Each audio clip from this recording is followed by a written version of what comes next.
বিসমিল্লাহির রহমানির রহিম। Welcome to voice of reason. আজ পবিত্র শুক্রবার।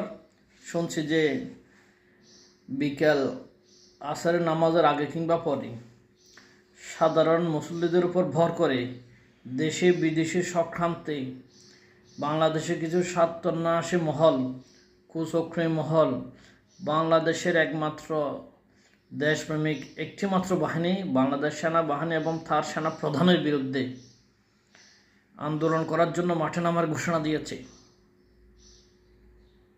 বাংলাদেশে যে সমস্ত বাহিনী আছে, আনসার, বিজিবি, র্যাব ইতিমধ্যে কলুষিত হয়ে গেছে। পুলিশের কথা নাই বা বললাম, পুলিশ আর সাধারণ দারোয়ানের মধ্যে কোনো পার্থক্য নাই। তারা শুধু টাকা লোভী, যেভাবে হোক তারা টাকা নিবে। ঘুষ বাণিজ্য তাদের থাকবে, এটা স্বাভাবিক। এদের বিষয়ে কোনো কমেন্ট আমার নাই, কিন্তু আমার একটা মাত্র কমেন্ট, বাংলাদেশ সেনাবাহিনী, we love Bangladesh army. 5 August 2024 সাল পরে বাংলাদেশে যে একটা গণ অভ্যুত্থান হয়েছে ছাত্র জনতার আন্দোলনে, প্রথমে সেটা ছিল কোটা থেকে ধীরে ধীরে সেটি গণ অভ্যুত্থানে রূপান্তর করছে এবং ছাত্র জনতার অংশগ্রহণে সম্মিলিতভাবে 2024 সালে 5 আগস্ট সংগঠিত হয়েছে। কিন্তু এর মূলে সবচেয়ে বড় ভূমিকা রাখছে বাংলাদেশ সেনাবাহিনী এবং তার সেনাপ্রধান জেনারেল ওয়াকার। উনি যদি সেদিন দৃঢ় অবস্থান না নিতেন, ছাত্র জনতার পক্ষে যদি কথা না বলতেন, তাহলে লাশের সংখ্যা আরও বৃদ্ধি পেত।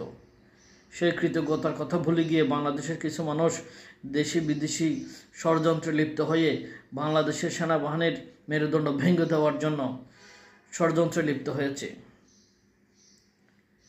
বাংলাদেশে এখন মাত্র একটিমাত্র বাহিনী, সেটা হচ্ছে সেনাবাহিনীর মেরুদণ্ড। তাদের মন মানসিকতা, তাদের মেধা দক্ষতা যদি ভেঙে দেওয়া যায়, মনোবল যদি দুর্বল করা যায়, তাহলে বাংলাদেশের প্রতিরক্ষা ব্যবস্থা সহজে ভেদ করা যাবে, ধ্বংস করা যাবে। সেই উদ্দেশ্যে দেশি বিদেশি কিছু ষড়যন্ত্রকারী বাংলাদেশ সেনাবাহিনীর বিরুদ্ধে মাঠে নেমেছে।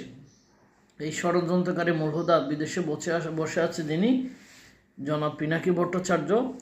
তিনি অনেক কলুষিত একজন ব্যক্তি। বিভিন্নভাবে ওনার কুকর্ম আসলে ফাঁস হয়েছে। ওনার কথা নাই বা বললাম, কিন্তু উনি হচ্ছে বাংলাদেশের মব ক্রিয়েটের জনক।